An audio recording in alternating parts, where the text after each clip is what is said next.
In today's video, I'm going to teach you how to add Outlook Calendar to Google Calendar. By the end, you'll have your Outlook events showing up in Google Calendar automatically using a simple read-only connection that updates on its own throughout the day. First, we'll grab a special subscription link from Outlook.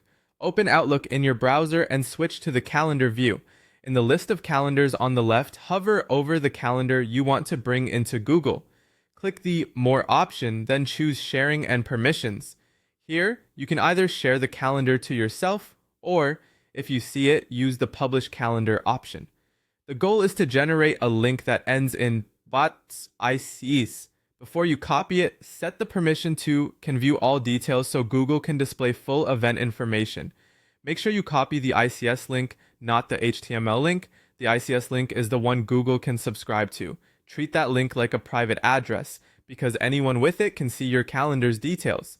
If you manage multiple calendars, double check you're copying the link for the correct one. Now switch to Google Calendar in a browser. On the left sidebar, click the plus sign next to. Add other calendars and choose from URL. Paste the ICS link you copied from Outlook into the field, then click Add Calendar. Google will create a new subscribed calendar under Other Calendars, and your Outlook events will start populating in a moment.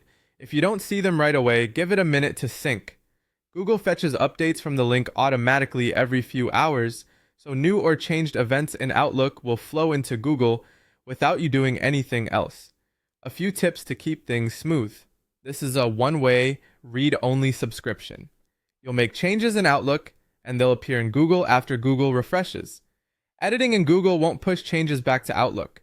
If you ever need to stop seeing these events, you can hide or unsubscribe from the calendar in Google without affecting the original Outlook calendar. Time zones and visibility settings in Outlook influence what you see, so confirm those if something looks off. Some extras, like certain attachments or categories, may not carry over, but event titles, times, and details generally do. That's it. You've pulled your Outlook calendar into Google Calendar using the ICS link and subscribe to it so it stays up to date automatically. Thanks for watching and happy scheduling.